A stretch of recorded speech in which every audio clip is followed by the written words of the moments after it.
맞습니다. 바울과 바나바 그리고 마가라 하는 요한 또 베드로 많은 인물들이 사도행전에 등장을 합니다. 그들은 팀이죠. 그리고 그 팀이 협력하지 않으면 어떤 일도 해낼 수가 없습니다. 저와 여러분도 한 팀이에요. 남편과 아내 한 팀입니다. 그래서 무엇인가 협조하고 내가 무엇을 해야 저 삶이 저 팀원이 좀 편안할까 또 안정될까 이런 것들을 늘 염두에 두고 가지 않으면 각자 놀게 되죠. 오늘 재구성된 팀으로 우리 다시 우리의 삶을 사역해내는 귀한 이 시간이 되기를 원합니다. 언어 해석 36절로 38절 얼마간 날 삶을 결합하자 바울이 바나바를 향하여 말하되 주의 말씀을 성 안에 전하였는데 어떻게 간직하고 있는지 성을 쫓아 되돌아가 이제 나의 삶의 형제를 감독하자. 그래서 바나바는 마가라 초청받은 요한을 동반하기로 결의했다. 그러나 바울은 밤빌리아에서 그의 삶을 떠나 사역에 이르고자 동행하지 않았으니 저를 동반하지 않는 것을 옳다 여기더라 그랬어요. 바울과 바나바는 안디옥에서 가르치고 전파하는 봉사의 일을 하고 있습니다.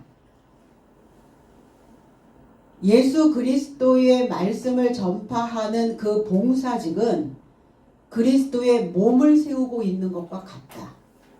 그러니까 우리는 내가 하나님의 말씀을 통해서 내 삶 속에 그리스도 예수의 말씀이 전파되어져야 그리스도의 몸이 만들어지고 그리스도의 형체가 만들어집니다. 형체가 없는 사람들을 우리는 이렇게 얘기하죠. 투명인간.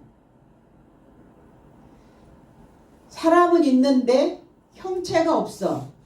그러니까 그 형체를 외면하게 되죠. 나를 투명인간 취급하네 이런 표현들을 합니다.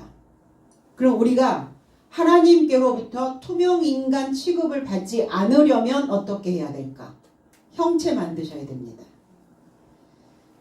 형체는 어떻게 만들까? 생각으로 만드는 겁니다. 우리는 그런 표현들을 하죠. 생각이 있냐? 생각이 없냐? 그럼 생각이 있다면 형체가 있죠. 생각이 없다면 형체가 없는 사람입니다. 그러니까 형체가 없는 사람을 형체가 없는데 사람이라고 하는 게 웃기죠. 그런데 사람인데 형체가 없는 자가 있어요. 그럼 어떻게 해야 될까? 형체를 만들어야죠. 그러면 사도들의 사역은 뭘까? 사람이라고 이름 붙여져서 살고는 있는데 형체가 없네요. 형체 만드는 일입니다. 그럼 형체를 만드는 일이 쉬운가? 어렵죠. 정자라고 하는 씨와 난자라고 하는 씨가 만나서 형체를 만듭니다. 10개월을 그 어미의 모태에서 성장을 하게 되죠. 10개월이 지나면 형체가 다 만들어져요. 그리고 태어나면 그 형체대로 사느냐? 또 다른 형체를 만들죠. 겉의 형체는 만들어졌는데 속의 형체가 없네요. 그래서 우리는 말이 들어가면 형체가 만들어진다고 믿으셔야 됩니다. 아이에게 그래서 끊임없이 얘가 듣든지 듣지 못하든지 태교라고 하는 교육을 시켜요. 형체도 만들어지지 않았는데도 교육을 시키면 형체가 만들어지고 뇌의 세포에 학습이라고 하는 세포가 만들어져서 나와요. 그럼 그게 다냐? 태어나면서부터 또 본격적으로 형체를 만들기 시작하는 거죠. 그래서 부모는 그 마음이어야 해요. 내 아이에게 온전한 건강한 그 형체를 만들어주는 역할을 하는 것이다 라고 생각하셔야 됩니다. 그래서 성경은 일만 스승은 많대. 부모는 없다. 이렇게 표현하시잖아요. 내가 누군가의 형체를 만들어줘야 된다라고 사명을 받았다면, 그것이 우리에게 주어진 사역이라면 뭐 하셔야 돼요? 부모의 심정으로 가셔야 된다는 얘기예요. 오늘 바울과 바나바 가르치고 전파하는 봉사일, 그래서 사람들에게 그리스도의 형체를 건축하는 일을 하는데 부모가 되지 않고서는 그 일을 감당할 수 없습니다. 그러니까 선생의 입장에만 있으면 명령만 하게 되어 있어요. 근데 사람들 속에는 참 이상하죠. 명령어를 들으면 내가 저 명령에 복종해야 되겠다라고 하는 마음이 금방 올라오지를 않아요. 그 뭐부터 올라오냐? 저항만 올라와요. 그래서 우리가 쓰고 있는 그 언어가 명령어인지 아니면 비유적 언어인지를 보셔야 됩니다. 그럼 주님은 오셔서 왜 비유적 언어를 쓰셨을까? 왜 이렇게 돌려서 말씀하셨을까? 직결타를 날리셔도 될 텐데. 직결타도 날리시긴 했어요. 한 번씩 깨어나게 하려고. 맨날 명령문만 쓰신 건 아니었어요. 부탁하셨고 요청하셨어요.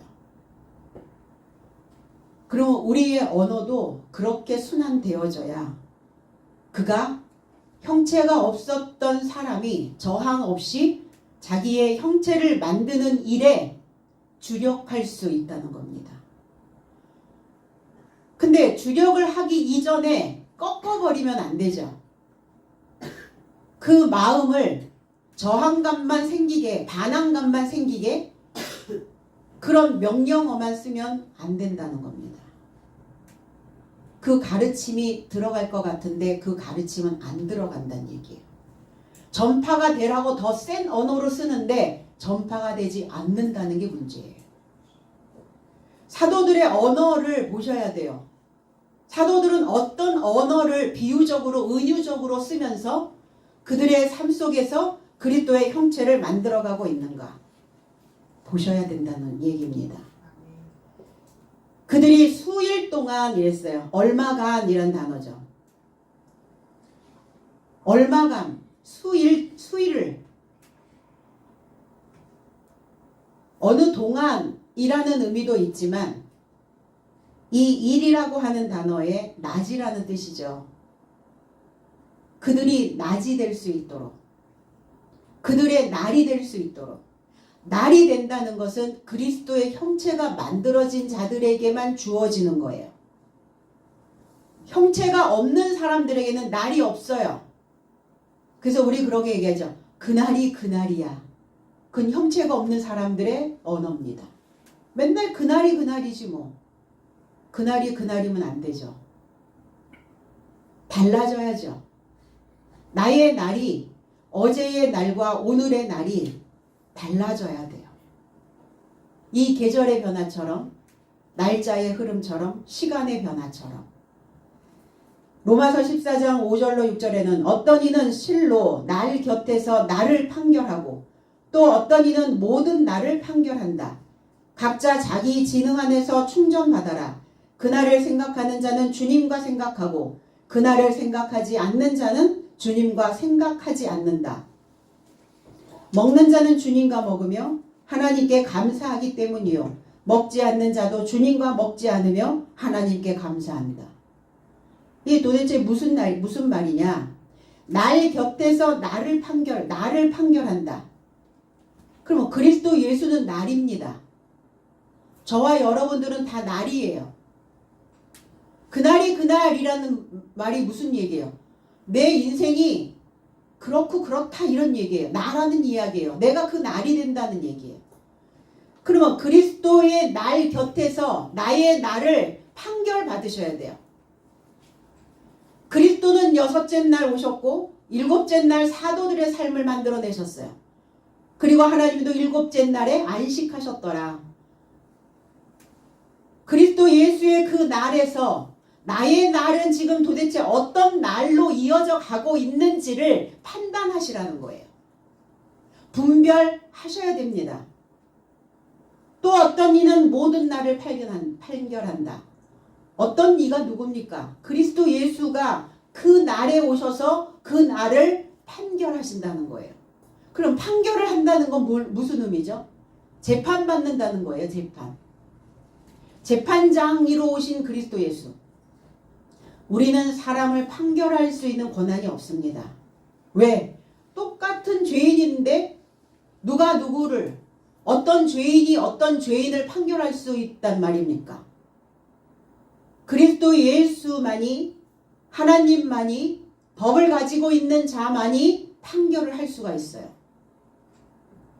그러니까 각자의 지능을 충전받아라. 각자 안에서 그리스도 예수의 지능을 충전받고 그리스도 예수의 지능을 받은 자는 하나님의 법을 받은 자와 같다. 지능은 어떻게 만들어집니까? 그것도 사고하는 거에서 만들어집니다. 생각을 좀 해. 사고 좀 해. 이걸 어떻게 해야지 이게 더 좋은 것인지를 좀 생각해봐.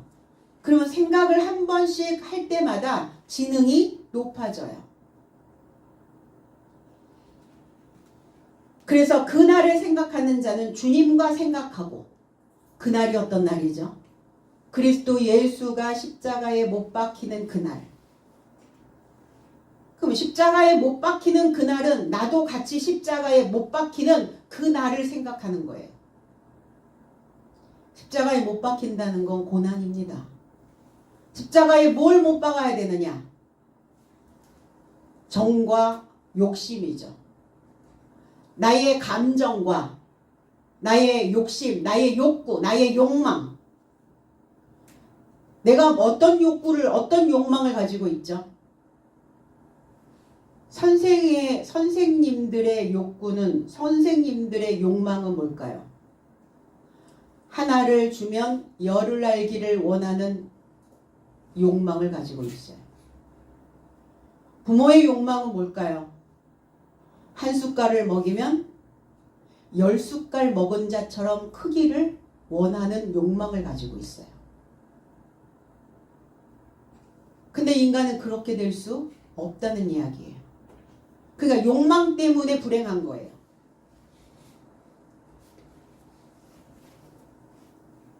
한 걸음씩 한 걸음씩 첫 술에 배부를 수 없으니까 그 욕망을 내 안에서 제어해야 되는데 그 욕망이 제어되지 않으면 불행해집니다. 못 박는 거예요. 그 욕망은 어디로부터 왔는가? 감정입니다. 그래서 너의 감정과 너의 욕망을 십자가에 못 박는 그 날을 생각해라. 주님과 생각하고 그날을 생각하지 않는 자는 주님과 있는 것이 아니다. 입술로는 내게 가까우나 마음은 내게서 멀다. 그 상태라는 거예요. 그 신앙생활 하면 뭐 할 거예요? 마음이 없는데, 생각이 안 되는데.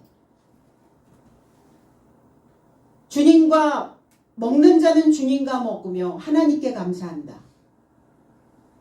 주님과 함께 먹는 것도 맞지만 나는 주님을 먹고 주님은 나를 먹는 거예요.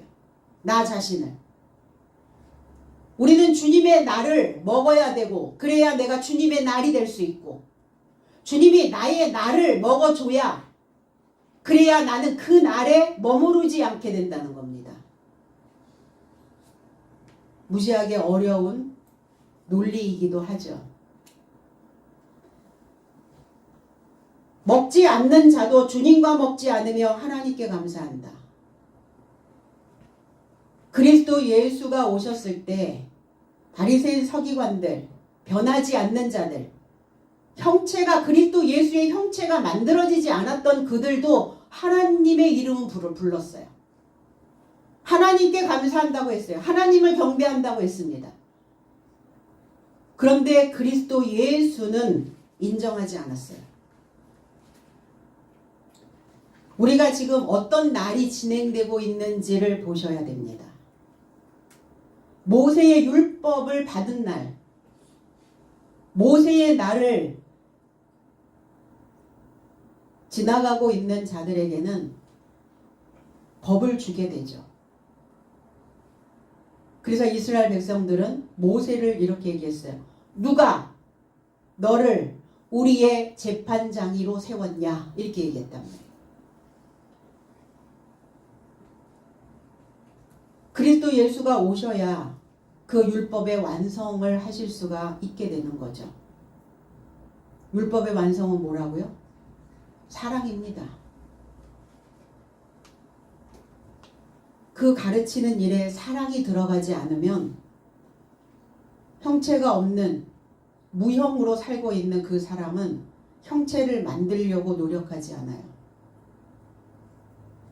사람은 어떨 때 마음이 움직일까요? 어떨 때 내 마음의 심장이 울렁거릴까요? 사랑받을 때, 인정받을 때, 내가 존중받을 때, 나의 존재감을 부각시켜 줄 때 사람들은 심장이 뛴다고 얘기합니다. 그럼 우리가 전파하는 자들이잖아요. 그럼 나는 형체가 있다고 생각한다면 나는 과연 내 입에서 나가는 그 소리가, 그 메시지가 사람들의 심장을 울렁거리게 만드는, 사람의 심장을 뛰게 만드는, 사람의 형체를 만들어 줄 수 있는 그 소리인가를 생각하셔야죠.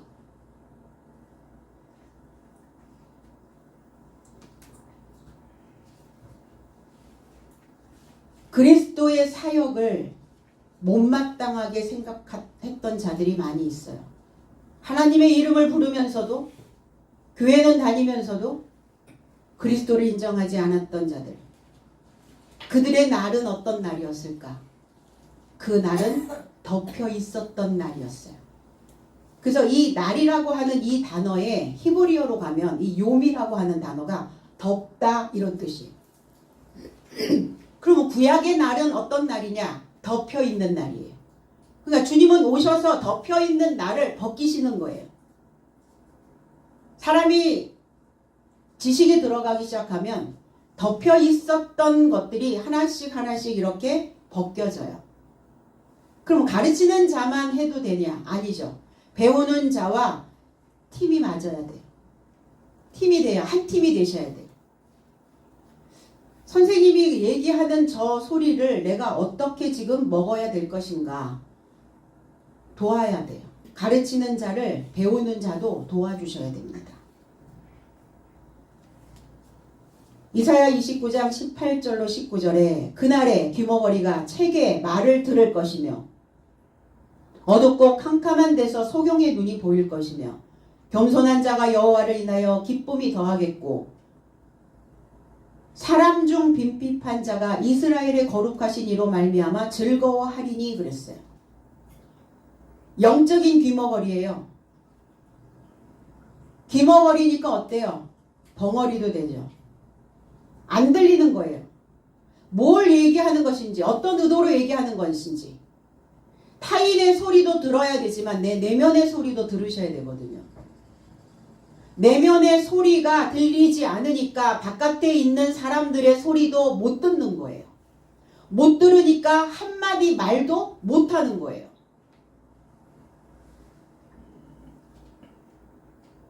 그런데 그날에는, 그리스도 예수가 오신 그날에는 덮여있는 것들이 열린다고요. 덮여있는 책이 열린다고요. 책들의 말을 들을 것이다. 책에 기록되어져 있는 저와 여러분들은 책입니다. 이 책이 열려야 돼요. 내 지각에 책이 열려야 돼요. 생각의 책이 열려야 됩니다. 소리가 들려야 해요. 내 옆에 있는 사람이 어떤 소리를 하는지 그 절규하는 소리들을 좀 들으셔야 된다고요. 그 말이 들리면 정돈이 되기 시작합니다. 그리고 주변의 환경이 이제 들리기 시작해요. 그 무지하였고 그 불행하였고 그 인생들이 이제 눈이 띄어지는 거예요. 막이 벗겨지는 겁니다. 눈에 뭐가 씌어 있는 거예요. 안 보이는 거예요. 눈에 막이 씌어 있으니까.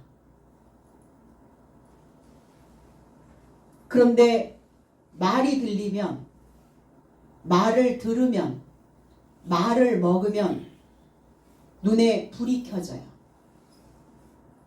그래서 우리 그렇게 얘기하잖아요.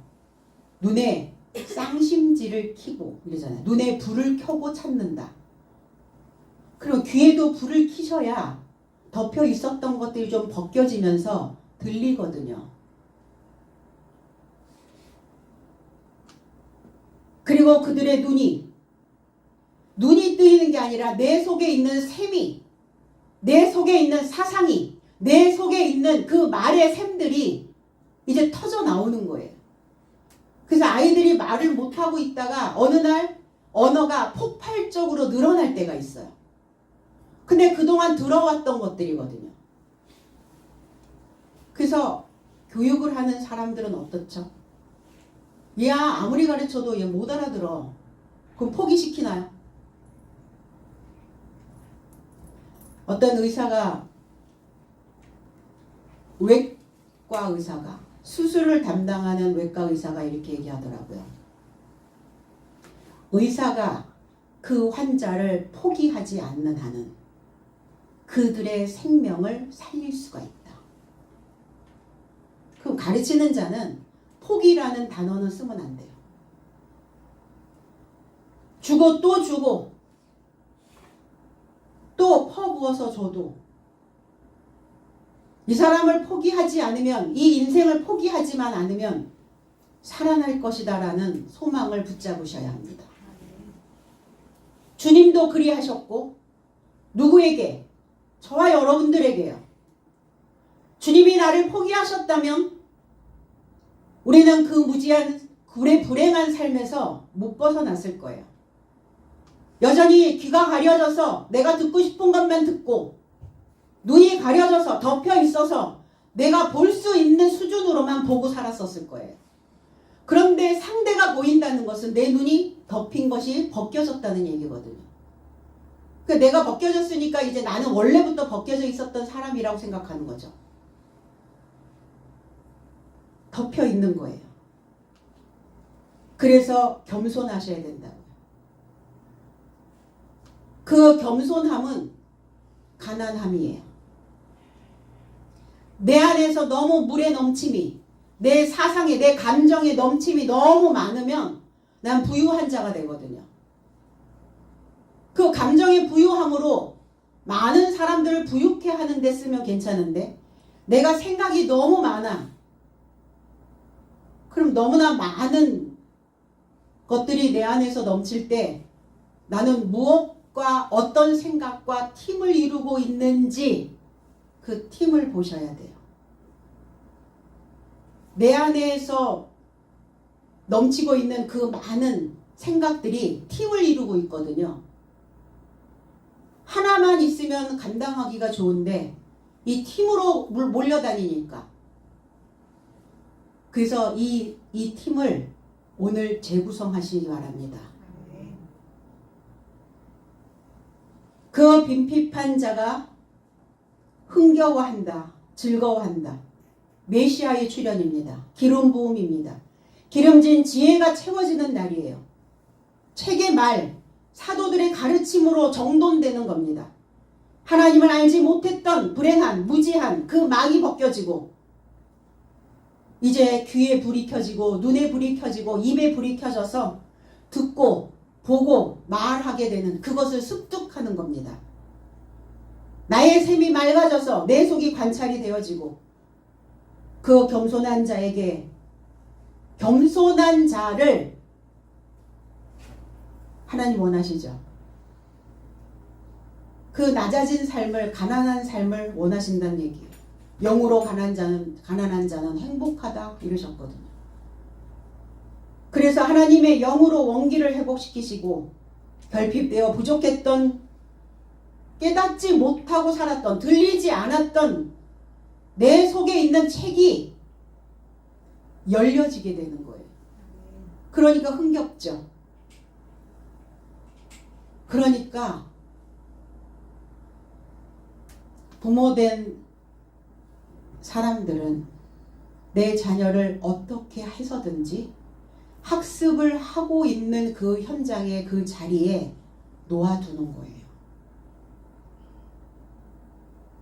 앞문으로 나왔다 뒷문으로 나가도 학교 데려다 놓으면 또 이탈해서 나가고, 학교 데려다 놓으면 또 학습 안 하고 학교 수업 안 듣고 또 나가고, 그래도 부모는 학교에 매일 아침 같이 등교를 합니다. 안 통할까요? 그 마음이 전달이 안 될까요? 자녀에게? 전달되죠. 그리 하셨다는 거예요. 우리를 공부하기 싫어서, 학교 가기 싫어서 그랬던 나를 손잡고 데려다 놓으시고 난 또 뒷문으로 도망가고, 이거를 반복하셨다는 거예요. 우리가 전한, 우리가 반포하는, 우리가 가르치고 있는 그 소식으로 인하여 그 말씀을 우리가 가르쳤는데, 그러면 가르치면 끝났냐? 끝나지 않았다는 거예요. 추수 사업, 추수. 그 인생들이 어떻게 수확되어지고 있는지를 관찰하는 거예요. 또 사도들은. 그게 선생의 몫이고 부모의 몫이죠.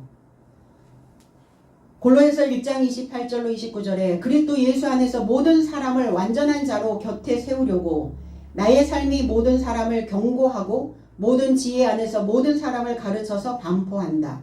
이 일에 이르고자 나도 내 안에서 역사하시는 능력 안에서 그의 역사를 조차 투쟁하는 수고를 하노라. 가르치는 일이 투쟁하는 일이랍니다. 전쟁이래요. 안 먹어? 먹어야지. 먹고 내놔야지. 왜 가르치는가? 완전한 자로 곁에 세우시려고. 그 완전한 자가 누굽니까? 왕이요, 제사장이요, 사도입니다. 교회 다니는 목적, 내가 완전해지려고. 그럼 완전해진다는 것은 뭘 의미하는 걸까? 내가 듣고 보고 말하는 거예요. 그게 사람이잖아요. 그게 들었어? 봤어? 그러면 그것을 표현하고 말할 수 있어야 되잖아요.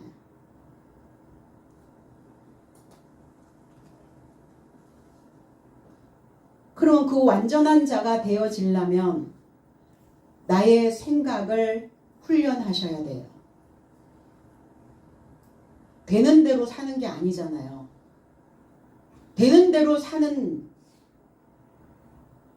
그날인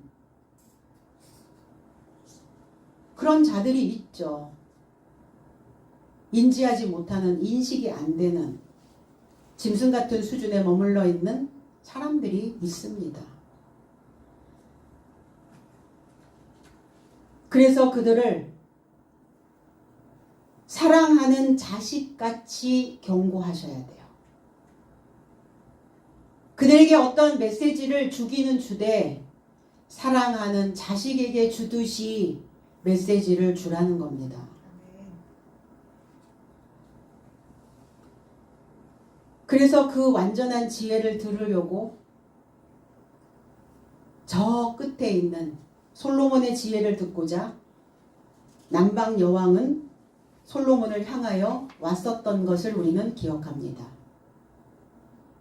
저와 여러분들의 믿음이, 저와 여러분들의 소식이 모든 사람들, 그리고 그 모든 사람들이 있는 그 초등학문이 있는 그 세상 안에 반포되어지고 전파되어질 수 있도록 저와 여러분도 그 가르침 속에서 날마다 자라나셔야 됩니다. 우리가 이 일에 동참하려고 내 속에서 일하시는 그의 역사를 따라 투쟁하는 거예요. 그 투쟁하는 수고를 하고 있는 겁니다. 우리가. 우리의 본능대로 내 속에서 시키는 대로 하면 내 주변에 살아남을 자가 몇 명이나 될까요? 내가 온 몸으로 전하는 그 소리를, 그 전파를 받을 수 있을까요?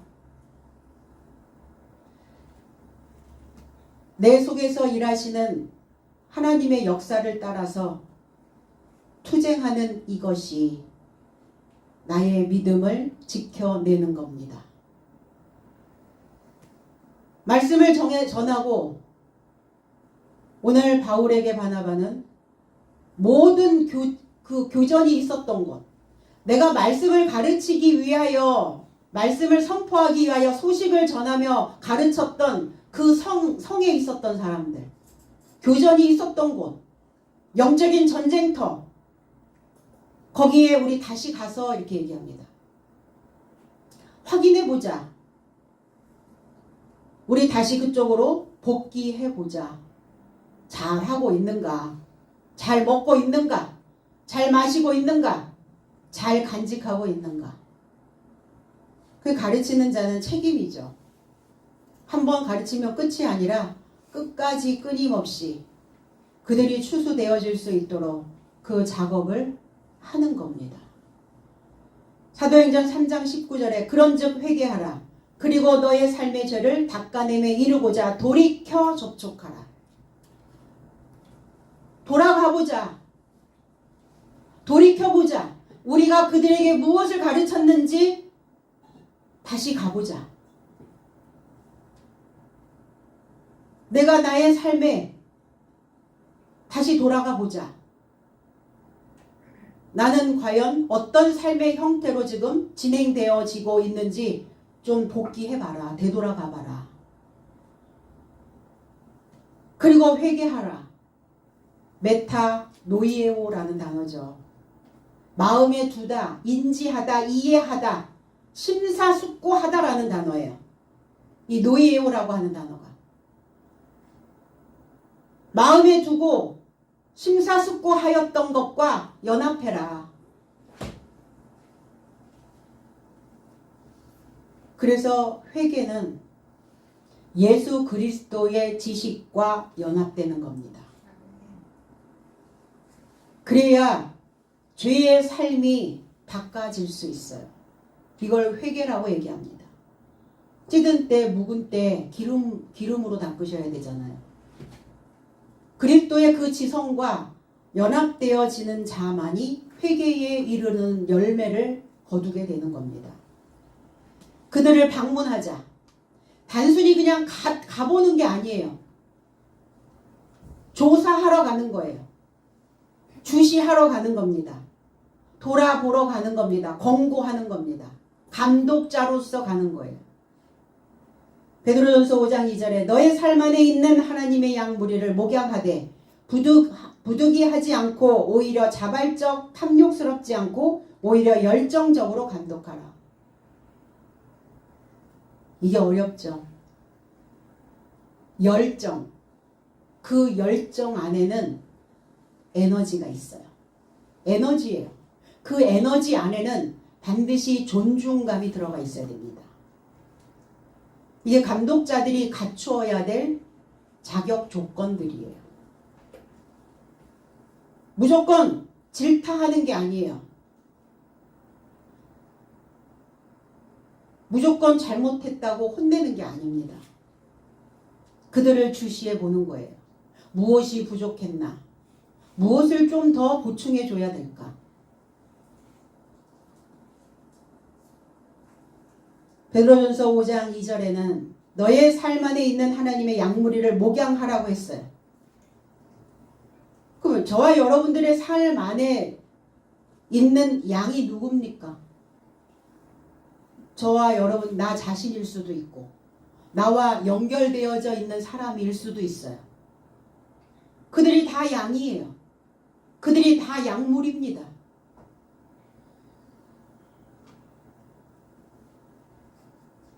자발적으로 하시라고요. 탐욕스럽지 않고 욕심. 그래서 가르치는 자는 너무 많은 욕심을 내면 안 돼요. 선생이 너무 많은 욕심을 내면 학생들을 잡습니다. 선생의 수준에 맞춰질 수 있는 학생들은 없단 이야기예요. 그래서 봐주는 거죠. 내가 아이를 키우는데 엄마가 아이를 봐주지 않으면 어떻게 하겠어요? 늘 면박을 주는 거죠. 머리 콩 쥐어갖고. 그것도 모르냐고. 아까 가르쳐 줬는데 또 모르냐고. 들어갈까요? 공부 그러면 이제 공포감이 유발되는 거죠.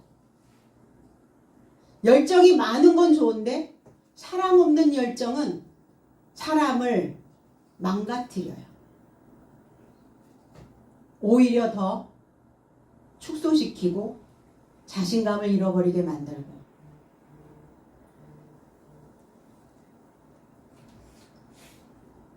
그러니까 목자도 자발적으로 자기 자신에 대하여 어떠한 상황에 있는지 어떤 상태에 있는지 끊임없이 자발적으로 배우라. 목자들도. 그리고 그 안에 사랑과 존중감을 심어서 그 양들을 목양하라. 에스겔 선지자에게 하나님은 이렇게 말씀합니다. 34장 2절로 3절에 인자야 너는 이스라엘 목자들을 쳐서 예언하라. 그들 본 목자들에게 예언하여 이르기를 주 여호와의 말씀에 자기만 먹이는 이스라엘 목자들은 화 있을진저 목자들이 양의 무리를 먹이는 것이 마땅치 아니하냐? 그러나 살찐 양을 잡아 그 기름을 먹으며 그 털을 입되 양무리는 먹이지 아니하는도다 그랬어요. 자기의 목만 챙기는 사꾼 목자들에게 하신 메시지죠. 그 양은 감독하지 않는, 자기 자신도 목자면서 자기 자신은 가르치지 않는 목자. 나는 이 정도면 됐지. 난 이 정도면 훌륭하지. 난 생각도 할 수 있지, 들을 수도 있지, 말할 수도 있지, 볼 수도 있잖아. 그래서 자꾸 감독은 자기 자신과 가르치는 그 사람을, 그 양을 자꾸 비교하게 됩니다. 비교하면 턱없이 부족하죠, 당연히 양들은. 그럴수록 뭐 하라고요? 더 먹이라고요. 그 양의 무리를 먹이는 것이 마땅한 것이 아니냐? 내 것을 먹을 수 있도록 주라는 거예요. 먹을 수 있도록. 언제 먹을까요? 인정받고 존중받을 때 먹습니다. 비난받고 그 비난이 불편함으로 오면 안 먹어요. 그러니까 이 목자들도 그 양에게 먹이기 위해서 모든 먹을 수 있는, 그 양이 잘 먹을 수 있는 방법을 터득해 가는 거예요. 툭툭 던져주면 먹습니까? 안 먹습니다.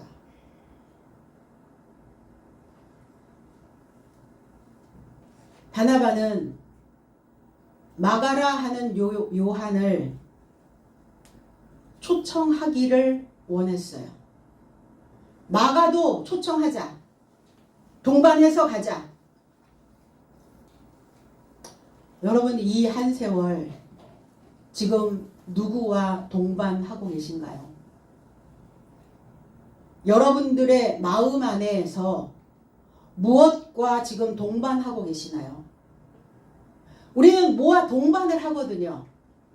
내 삶 속에서 뭐가 어떤 행동이, 어떤 액션이 취해진다는 것은 어떤 것들이 나와 동반하고 있기 때문에 그 행동이 나오는 거예요.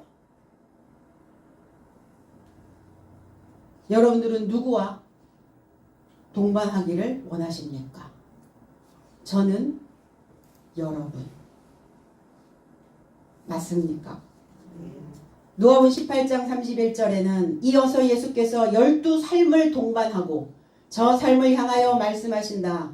보라, 내 삶이 예루살렘에 이르고자 올라가노라. 그리고 예언자 삶으로 인하여 기록된 모든 삶이 사람의 아들에게 완성될 것이다 그랬어요. 주님이 동반한 삶이 있어요. 그 동반한 삶이 12이래요. 12. 그래서 10자를 가운데 놓고 위로 하나 아래로 하나 둘을 그으면 왕자가 됩니다. 그럼 왕다운 제사장을 동반하고 계시는 거예요. 언제까지? 그 삶의 끝자락까지. 그럼 저와 여러분도 그래야죠. 12를 동반하셔야 합니다. 왕으로, 제사장으로, 그리고 그 부유함으로 늘 변화될 수 있도록 풍성한 마음, 인색하지 않은 마음. 누구에게는 풍성한 마음이 가는데 어떤 자에게는 그 마음이 가는 게 인색할 때도 있어요. 그 인색하지 말고 12. 그래서 삶의 끝자락까지 주님과 동행하며 동반하며 저와 여러분들의 삶이 사람으로 완성되어지는 겁니다. 근데 사람들은 내가 살면서 만들어낸 수많은 패턴들이 있거든요. 그 수많은 패턴들과 동반하고 있어요. 습관, 동반하고 있는 겁니다. 나의 생각, 동반하고 있는 거예요. 그런데 그 인생을 누가? 사람이 완성시킨대요. 인자가. 그럼 저와 여러분들은 사람이잖아요. 그럼 적어도 내가 하나의 목표를, 하나의 소망을 붙잡을 수 있는 건 나와 동반하고 있는 그들을 내가 사람 만들어내겠다라고 하는 그 생각이 동반되셔야 됩니다.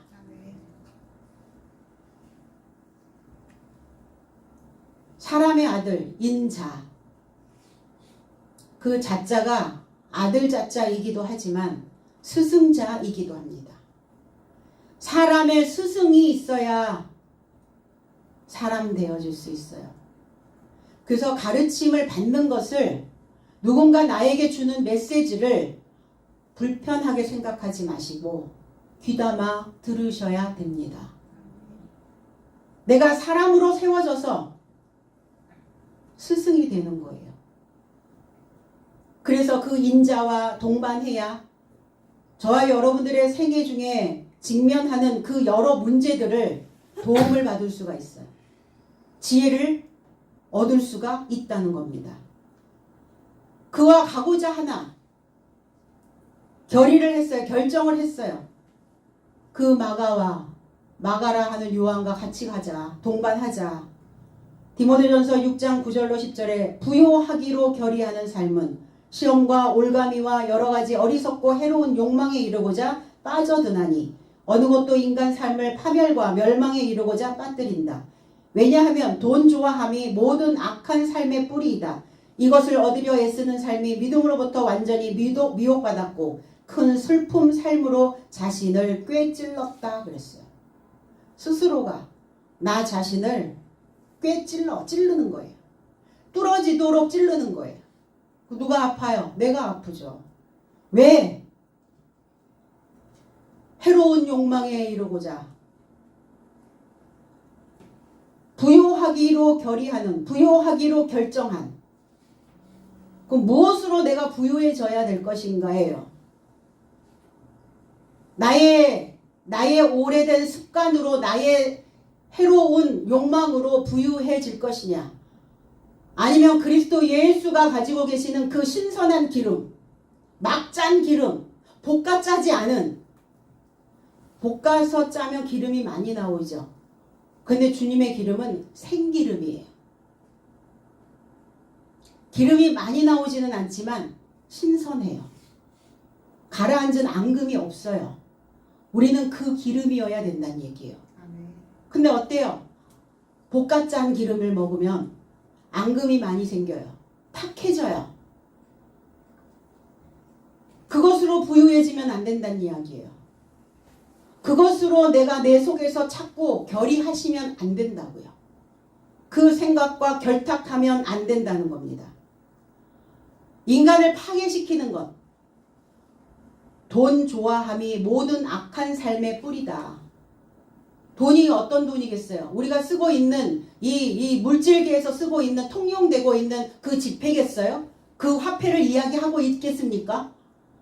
그 돈이 왜 악해요? 잘 쓰면 선하죠. 뭐 잘못 쓰니까 악해지기도 하죠, 물론. 근데 그 돈이 아니라 다른 지식을 가지고 오는 거예요. 하나님 사랑이신데 하나님 귀신을 쫓으시면서 그 귀신에게도 에파티미오, 그 귀신을 존중하였더라 그랬어요. 그 귀신도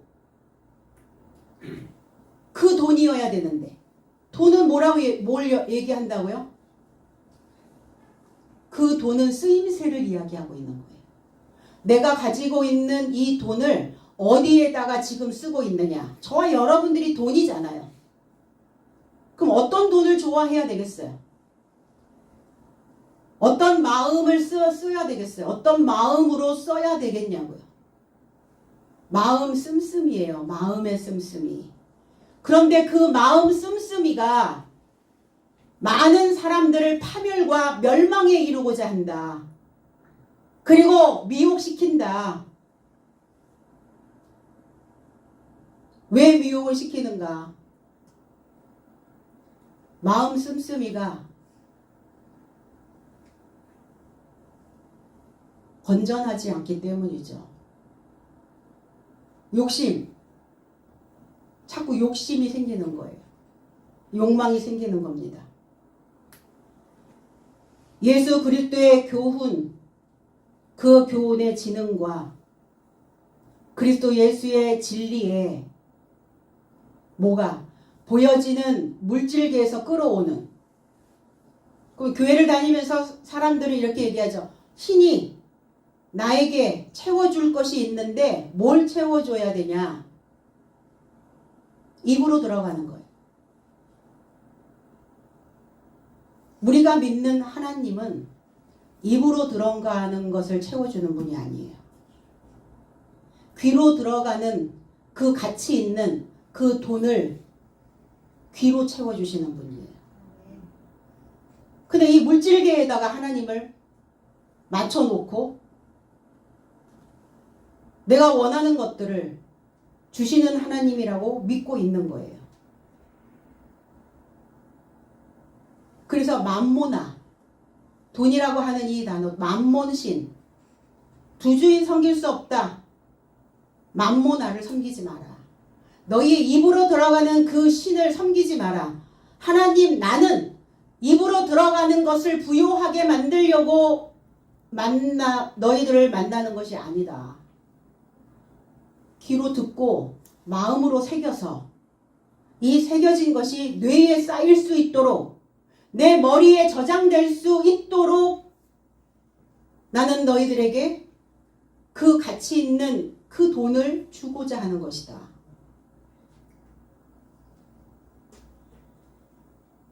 그래서 욥의 인내를 배워라 그러시잖아요. 욥은 부유한 자였어요. 뭐 약대가 몇천, 뭐가 몇천, 뭐 종들이 몇.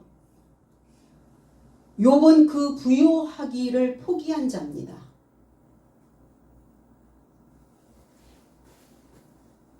그래서 그 욥을 설득하러 온 친구들과 했던 그 논쟁들을 한번 보세요. 욥이 얼마나 많은 것들을 알고 있고, 얼마나 가르치기를 좋아하고, 얼마나 많은 부유함 속에서 자기 자신을 돌아보지 않고 있었는지에 대하여 다 나와요.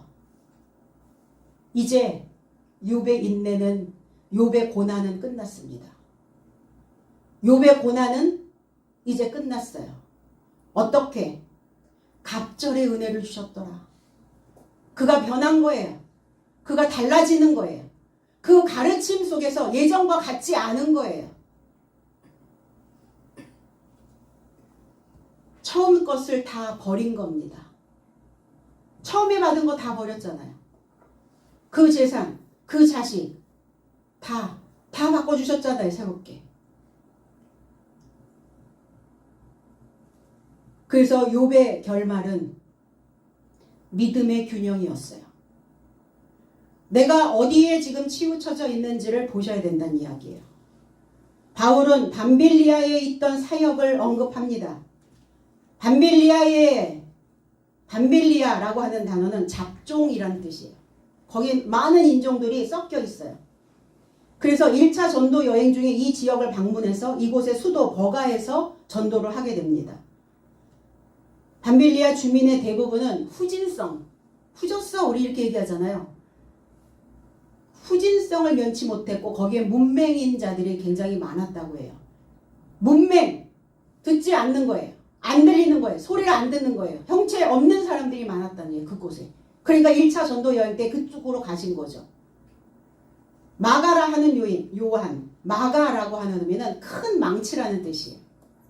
그러니까 사람들의 생각을 깨려면 이 큰 망치가 필요하겠죠. 그렇다고 망치 들지 마시고 언어예요, 언어. 그 사람의 생각이 깨질 수 있도록 큰 울림이 있어야죠.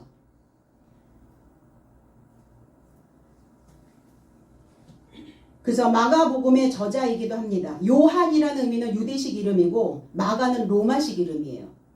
그는 예루살렘에 살았어요.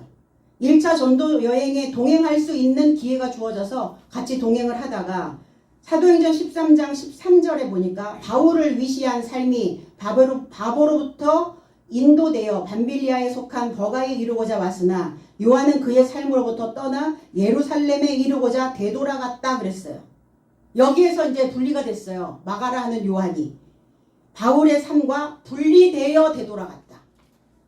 연결되어 있어야 되는데 바울은 마가 요한을 그러니까 불신할 수밖에 없었죠. 필요한데 너하고 나하고 팀인데 어느 날 가다가 하나가 떨어져 나가버리면 어때요? 같은 팀은 사기가 떨어져 버리잖아요.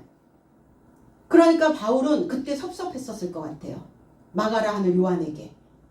그러니까 무엇이든 어떤 일이든 맡길 수 있는 존재로 신입을 할 수가 없었던 상태죠. 바울은 마가 요한에게 이렇게 얘기합니다. 한 가지로 이렇게 함께 떠나다 사귀다 동거하다 이런 뜻이에요. 한 가지의 일, 한 가지의 수고 함께 떠나면서 해야 되는 그 사역들에서 멀어져 버렸다는 거예요. 갈라디아서 6장 3절로 6절에 왜냐하면 누가 아무것도 잊지 않으면서 있는 것으로 생각하거든 자신을 속이는 것이다. 그래서 각자 자신의 사역을 확증하라. 그러면 그때 자신만에 이르고자 자랑할 것이며 다른 것에 이르지 않는다. 왜냐하면 각자 자기 과업을 짊어질 것이다. 그러나 말씀을 지도받는 자는 모든 선한 것 안에서 지도하는 자와 교제하라. 열매가 없는 사역을 하면서 있는 것처럼 생각하고 있다면 당연히 자기 자신을 속이고 있는 것이다. 우리의 믿음은 확증받아야 된다. 확증받지 않으면 자기의 과업인 멍에를 메고 배우지 않게 된다는 거예요. 그래서 지도자와 같은 사역 안에서 교제하라. 우리는 그 일을 하려고 팀으로 구성이 되었다는 겁니다. 그를 데리고 가자. 그와 동반하자. 그러나 바울은 옳지 않다라고 말합니다. 자격을 줄만하지 않다. 가치가 있다고 여기지 않다. 나는 그가 합당하지 않다고 생각한다. 같은 팀으로 있다가 떨어져 나갔으니까. 그래서 바울 사도는 서로를 사랑하는 것 말고는 한 사람에게 하나도 빚지지 말자. 그는 마가라 하는 요한은 그는 사랑의 빚을 갚을 기회를 줬음에도 불구하고 그 빚을 갚지 않고 자기의 원하는 대로 자기 되돌아가 버렸다. 하나님께 감사할 빚을 지고 있대요. 우리가 감사할 빚. 그럼 우리가 매일 하나님에게 갚을 수 있는 비결은 감사하는 것뿐입니다. 이런 사람 주셔서 감사하고, 이런 일 맡겨주셔서 감사하고, 내가 이 일을 할 수 있게 해주셔서 감사하고, 빚 갚는 거예요. 여러분 하루에 한 번씩 감사할 때마다 빚 청산이 된다는 것을 믿으시기 바랍니다. 그렇게 하기 위해서 나의 신앙의 재구성된 팀과 우리는 사역을 이제 하셔야 됩니다. 사랑할 수 있는 팀으로 구성을 하세요. 감사할 수 있는 팀으로 구성을 하세요. 미워하고 증오하고 원망하고 싫고 이런 팀하고 계속 사역을 하시면 망가져 버려요, 사람이. 그런 감정들과 팀 사역을 다시 시작하시면서 이제 나의 마음 안에 가치 없고 자격 줄 만한 생각이 없는 그 팀과 분리시키시기를 원합니다. 우리 이제 재구성된 그 팀으로 2025년 하루 한 해가 하나님께 사랑받고 존중받고 하나님이 우리를 합당하게 여기실 수 있도록 그 마음을 다듬어 가시는 그러한 날들이 되시기를 예수 그리스도의 이름 안에서 축복드립니다. 기도하겠습니다.